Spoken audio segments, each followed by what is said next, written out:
how you handle data is essential. And yet there is no set standard globally. I'd say the standard is something like don't be creepy, but it's getting more and more creepy. And I think that the fact that there's not really a clear framework around to evaluate it, to me, that's something that we need, because otherwise there could be some great disasters coming and companies that think they're operating in a way that is fair, but that society may decide that the line is someplace else.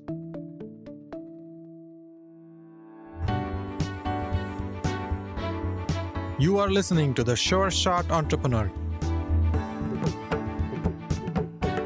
a podcast for founders with ambitious ideas. Venture capital investors and other early believers tell you relatable, insightful, and authentic stories to help you realize your vision.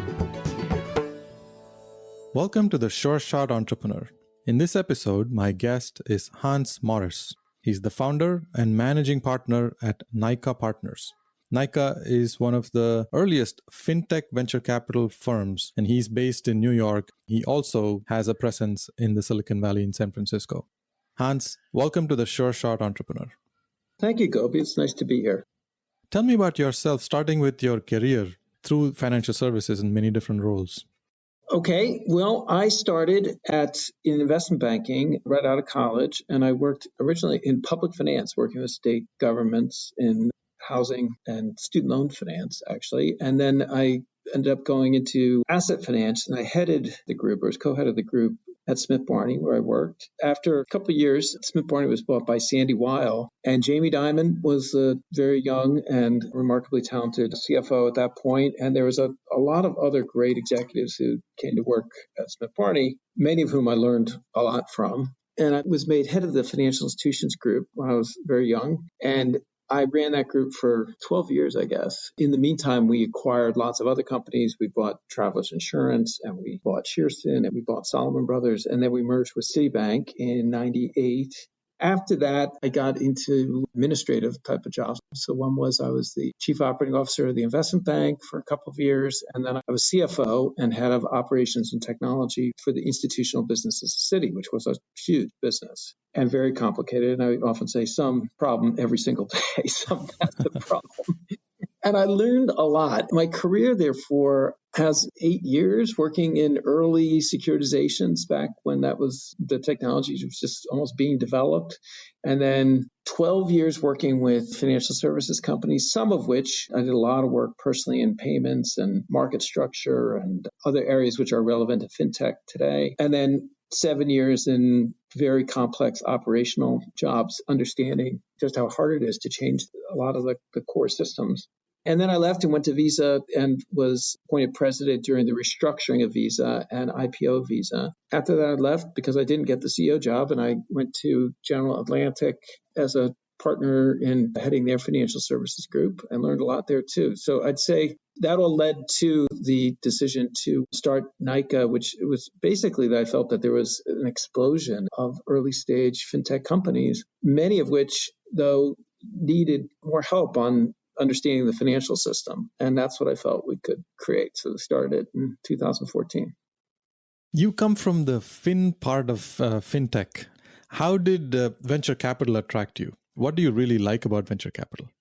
Well, I'd say at all those companies, really, if you think about it, at Citi and at Visa, and a lot of the companies I worked with, technology was a key part of competitive advantage and something I focused on. So I would say I've been on the tech part of Fin for a couple of decades. It actually gives me a big advantage because I have the understanding, the historical context in terms of why things are the way they are. But I also say I really was changed dramatically from my exposure to Silicon Valley, which started really when I moved to San Francisco to start working at Visa. I just met a whole group of people that I didn't know at all and understood better how startups actually work. I didn't really have any idea how that worked until then.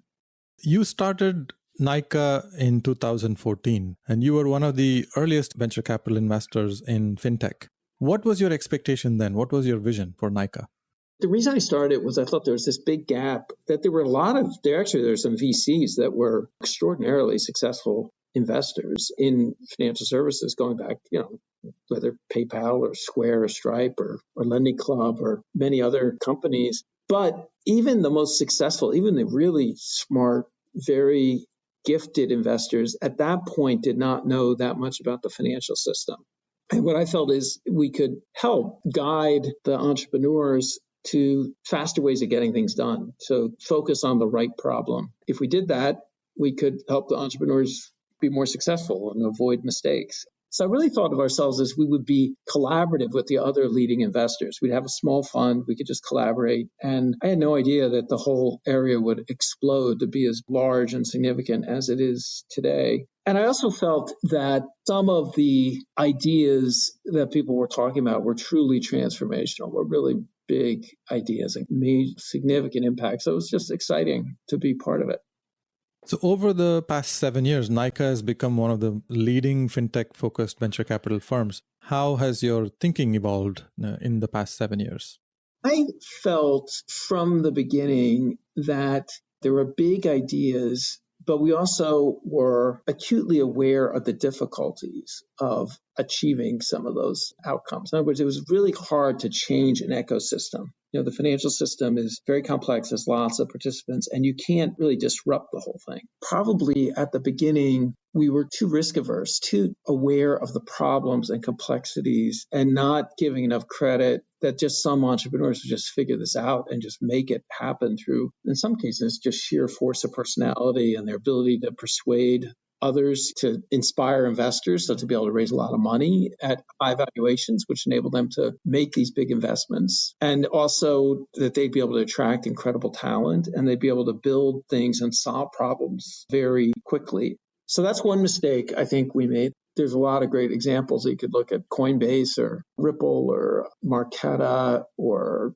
Chime or Robinhood. Those are all really great entrepreneurs and who could have invested in, but we saw more of, the valuation's too high or there's this problem or that problem. And so that's something I've learned acutely. The other thing is that it's still really hard to change an ecosystem, but as the larger ecosystem evolves, I could see circumstances that could lead to some really major changes to the ecosystem. The conditions precedent are happening. Crypto and central bank digital currencies is an example of that, or securities clearing. There's lots of things which I think fall into that category.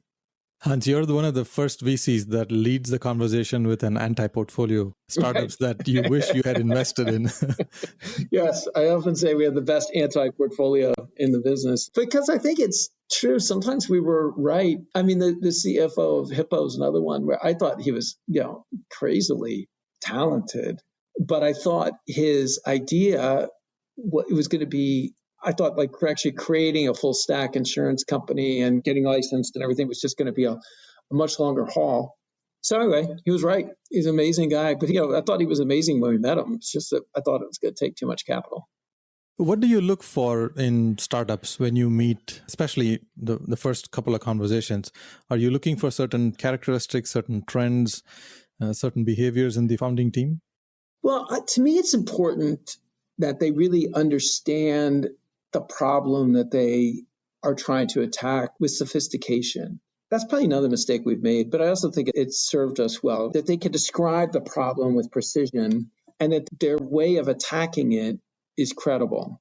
That's something we can help them with, help them sort some of that out. But I think the best founders have a real clear perspective on that and know how to do it. And they're very, very, credible and convincing. And not just to us, but to others too, because they're going to be able to then raise money. The one big fact is your persuasiveness is important because it helps you not just raise money and attract other people to come work with you, but also it's like how you convince some big company to trust your software. And, even though you're a small startup, they will use your software in some critical application in financial services.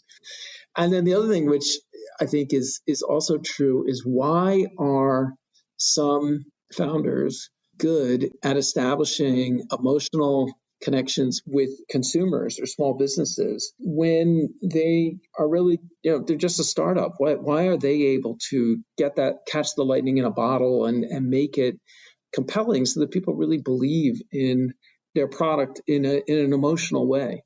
I think that's a fascinating aspect of learning the last 10 years or so, is that some entrepreneurs are able to do that, and others who have an equally good product, an equally good go to market, and yet they don't capture that emotional connection with consumers that causes them to really get significant take up even when they're a tiny little company. Yeah, some founders are able to do that. They're able to latch on to something that others have totally missed, and they truly connect with the consumers. It could even be a B2B customer, or it could be a B2C consumer. Sometimes they are even able to change the behavior of these consumers with their new solution, which is remarkable. And it's really hard to see how all of that will have an impact in the first couple of meetings. We can tell the story from the rear view mirror after all the success has happened, but it's really hard to pick that up in the early stages. Yeah, I mean, at the beginning, you have no data to go on. So it's a pure bet.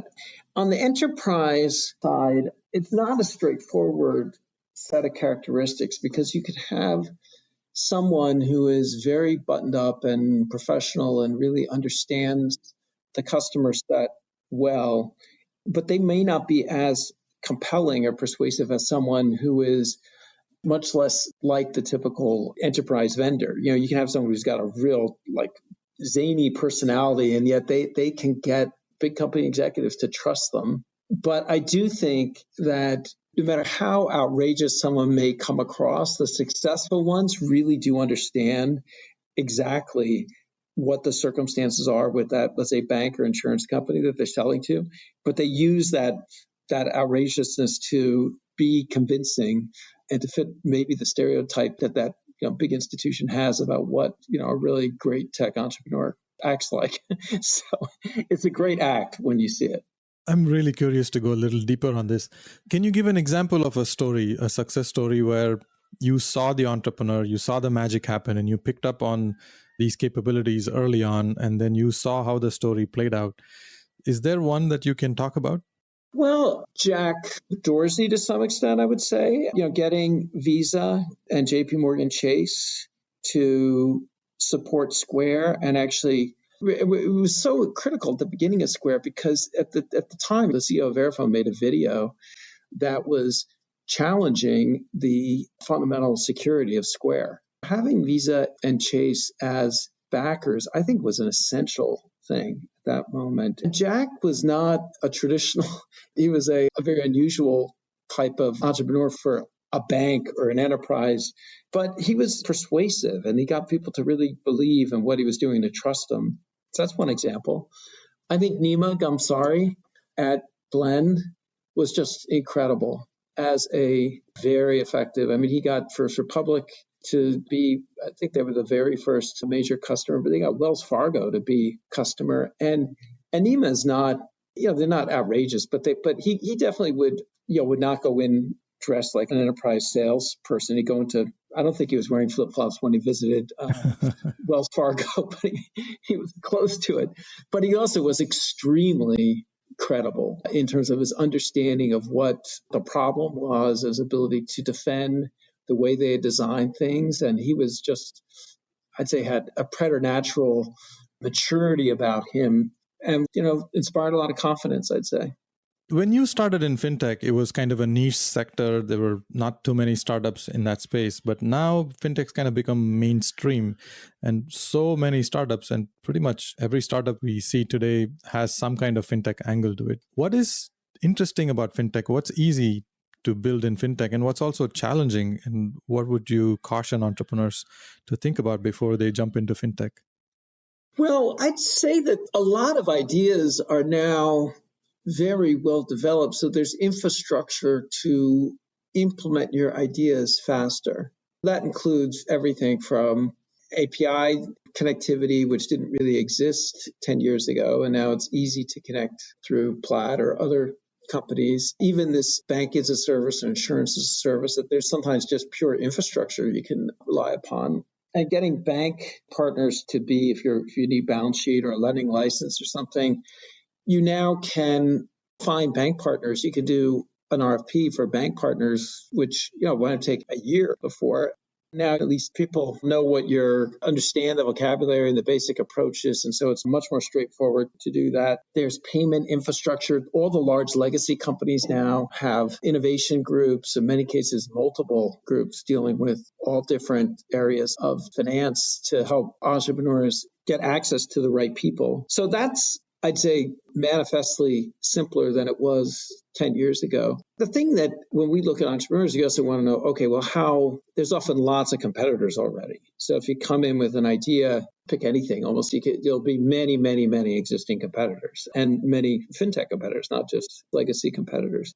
For the entrepreneur, to me, it's like, how well can you, with precision, outline that opportunity, what the gap is in the market, and how you're going to be able to attack that, and why is a big opportunity, and what about you and your team and your technology you developed is going to be successful. Fintech has come a long way. I recognize many of the trends that you mentioned. There's more than $100 billion of venture capital funding. There are tens of unicorns in the fintech space. Have we reached the peak of fintech, or are we just starting? You can imagine infrastructure, these very, very hard problems now, making progress against them. It's because certain ideas suddenly take on, you're past a tipping point, and no one will think it's crazy to envision some profound changes. Where, again, 5 years ago, some of those problems were just unlikely to be solved by a single company or group of companies. So yeah, every week we see like 20 or 25 inbound, maybe more now, somewhere between 20 and 30 inbound companies per week. Some are just ideas we've seen and don't stand out, but some are really profound. We get impressed every single week. I see what you mean, that the outlandish ideas that were dismissed 7 or 8 years ago now have a chance because it's much more well understood. The infrastructure is ready for those kind of companies to grow. Is there a change in your strategy on how you find entrepreneurs and what kind of entrepreneurs you invest in? Do you prefer entrepreneurs with financial services background, or do you prefer someone who's more of a brilliant entrepreneur and will figure out the financial services part later? Yeah, I don't think they necessarily have to have a financial services background. They have to have a clear understanding of the problem that they're attacking and why their approach can solve it, even if they still need help on figuring that out. I think that there's many examples where we've met an entrepreneur and they just have a basic game plan, but there's a lot more work to be done. And usually some of those people turn out to be remarkable. Thought Machine talks about how he sold his company to Google, which was a linguistics translation company. He and his team just felt they were asked about creating, in effect, a core processor and system of record. And their view was like, well, how complicated could this be? This is something we should be able to figure out. This is a simple problem. They learned that it's a lot more complicated than they thought, but they were right in the fact that if you have incredible engineering talent, you can figure out most problems. So domain expertise is not necessary. It's good to have, but deep domain expertise is not necessary right off the bat. Yeah, I would say if you have the combination of someone who is a great leader, great skill and persuasion, strong technical talent that they have or around them, and domain expertise, that's a very strong combination. But you don't need all those. You could be successful without all those characteristics. So you get inbound interest from more than 20, 30 companies per week. How many of them do you end up meeting, and how many of them do you end up investing in a year on average? We invest in probably 12 or 14 companies per year, and we probably meet with 300 or so. I think we probably meet on average between 5 and 10 companies per week. Well, how long does it take from the first meeting to the point where you say, yeah, I want to invest? That varies quite a bit. I actually like the idea of just meeting someone before their fundraising, and where it's less of a pitch and more a discussion of the issue and the problem. And then you get to know that entrepreneur over a series of sessions, because it's a long haul. If you're investing early stage, it's going to be 6 to 10 years before you exit, and you better like each other and respect each other. Yeah. Therefore, it's not something that should be rushed into. I think it's much better if you have an organic give and take. And sometimes that will take the case where we'll decide an idea is early, but we like that entrepreneur, and it's very interesting to see them again a year later, or to just get periodic updates and see what's changed, how their thinking has evolved, what sort of traction they're getting. But sometimes we will also meet someone, and particularly if it's an area that we've been focused on and we know this is an area we want to make an investment, it's something that we've got a strong hypothesis about. We've met lots of other companies, and you'll sometimes meet someone or a team and just decide this is the group, that this is very clear, and it becomes immediately clear that they're better than anyone else you've met. So that happens too. But anyway, I'd say normal process might be somewhere between 4 weeks, start to finish or something, but it could also be several months, and then might be over a year or more. Yeah, these relationships are long lasting, sometimes even last beyond the life of the company into the second company in the future. So it's very important to form that chemistry early on. It's really hard to develop a formula on can you do this in a few hours or a few weeks or a few months. Yeah. And I really don't like that. I recognize that sometimes we have to respond quickly because it's a very competitive process and there's a lot to like. But I must say, to me, it's not really in the interest of the investor or the entrepreneur. How has COVID changed your business? Has it had an impact on how you meet entrepreneurs, how much time you spend, or how you manage your due diligence process? First, we felt that you couldn't invest in a company if you hadn't met the entrepreneur. But then we've definitely invested in a bunch where we've never met them. And you've just done Zoom calls. And I think several of those have worked out just fine. I do think, though, it's always better to meet in person for us and for the entrepreneur, because it's a more relaxed way of talking about things. The discussions sometimes go deeper, and they also sometimes go in a less direct route to get to a good discussion about an issue or problem and really see each other more clearly. And there was one company I can think of this year that I was pretty skeptical and ready to pass. And one of my colleagues felt we really ought to meet in person, and we met in person, and I was persuaded at that meeting. Now that people are vaccinated and you can walk outside, we're tending to meet people in person most of the time. Yeah, it can never be replaced. Meeting people in person and that personal interaction is still far more valuable than any amount of remote work, although there are some advantages to remote work as well. Definitely, you're not making people fly across the country to come to your partners meeting, for example. That may be good, but it's become perfectly acceptable to do that on Zoom. If I was advising an entrepreneur, I would say, look, you're going into a marriage here. Take your time. Make sure you really understand the personality of your partner. So did you make a dozen investments, and the pace of investments, was it the same compared to the years before? Yeah, it was. Actually, in some ways, I'd say for the first couple of months, we didn't make any investments until probably June, July, maybe we made our first. And then so in some ways, we compressed more into a shorter period of time because for a couple of months, we didn't make any. Okay. Did you make any investments without ever meeting the entrepreneur in person? Yeah, several. Thought Machine was one. We never met. I still haven't met them. And Go Cardless, I haven't met them either. They're both in London. Probably half of them we haven't met in person. What tips would you like to give to entrepreneurs before they come to meet you? What can they do to prepare themselves? The questions I like to ask are define the problem with precision, including what the other competitors are doing, what are the weaknesses of those different approaches. And then a key thing which I care about is how much capital will it take to implement your business model, including operating your business model. Because in financial services, the degree of risk you have in the business, the risk retention you have, determines how much capital you need to run that business, not just capital to build it up to scale, but also to operate it even at scale. That model affects the exit a lot. That's a topic that's extremely important to me. Many entrepreneurs haven't really thought that through completely. And so that doesn't mean, that to me, that's something to talk about, a right and wrong answer. But that's something I certainly think about when I'm thinking about various business models and entrepreneurs. If it's a direct-to-consumer product, what it is about them and their team that makes them ideally suited better than anybody else at attracting those customers and forging those relationships that we were talking about. how can you build software that will create emotional connectivity? And that's hard to do because millions of people try and very few that succeed. But those that succeed are great, great businesses. Thank you for those tips. They are certainly useful. They're based on your real-life practical experiences. Now, fintech has evolved, venture capital has evolved over the past few years. There's still more to go, and the industry is not perfect.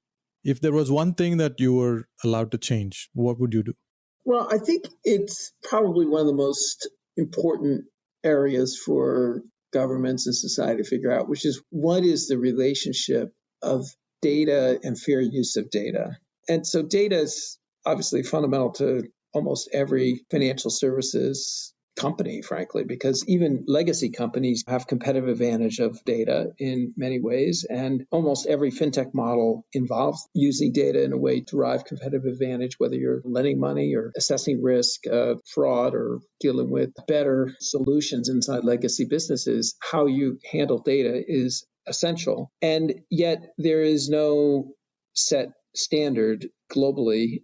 I'd say the standard is something like don't be creepy, but it's getting more and more creepy. The fact that there's not really a clear framework around to evaluate it, to me, that's something that we need, because otherwise there could be some great disasters coming, and companies that think they're operating in a way that is fair, but that society may decide that the line is someplace else. You draw the line in a different way, and it could have real devastating impact on your business model. It also could create other business models which protect consumers and companies more effectively. So that's this big, murky area that needs to be cleared up. Yeah, it is indeed. Now, we are only scratching at the tip of the iceberg right now, and there's a tsunami of data waiting to be unleashed over the next few years and decades. We need to start thinking about how we manage that data, who owns that data, who has rights to use that data, what are we allowed to do, what are some creepy things that we should not be allowed to do, and some nefarious activities that can be prevented. Yeah, and it's playing out. Governments around the world are talking about it, but there's no standard yet. Yes. And so it's very hard to predict. And in financial services, a set of standards would be very useful. I want to switch to the last segment of this conversation and ask you about your community involvement. Is there a nonprofit organization you are passionate about? Which one? I was on the board and chairman of the board for many years at MoCA, which is an arts and performing arts space in Western Massachusetts. It was a startup. It was a big audacious idea, which is take a factory that had gone bankrupt in the mid 80s and had really defined a community. And you see this all around the world where there's manufacturing processes change. This is something you're left in a community which once was completely identified with that business suddenly it loses part of its self-worth, and it has devastating economic and social consequences. So MoCA, which was a Sprague Electric, became this art museum. It's now the largest art museum in the world, but it's so cool, and it's really revived this community in North Adams, Mass, in a way that no one could have expected. Hans, thank you very much for sharing your deep insights and the history of venture capital in fintech. You're one of the early leaders in this space, and your contributions in so many different areas in the startup ecosystem and also outside of that in the art space. It's fascinating to hear your stories. Thank you very much for coming onto the show and sharing your personal journey. Okay, Gopi, nice talking to you. Thank you for listening to The Sure Shot Entrepreneur. I hope you enjoyed listening to real-life stories about early believers supporting ambitious entrepreneurs. Please subscribe to the podcast and post a review. Your comments will help other entrepreneurs find this podcast. I look forward to catching you at the next episode.